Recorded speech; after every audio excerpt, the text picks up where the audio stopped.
Hi guys, मैं गुंजन। मेरे YouTube channel पे आप लोगों को स्वागत है।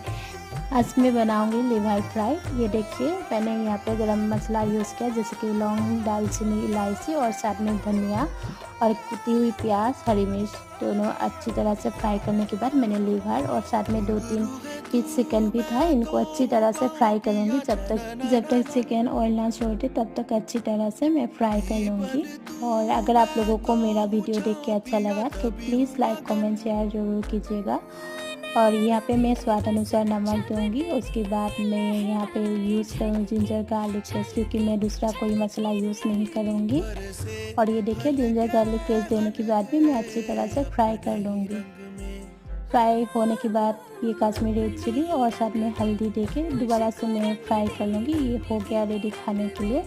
और लास्ट में मैंने यूज़ किया कश्मीरी मेथी और ये रेडी हो गया खाने के लिए। देखिए।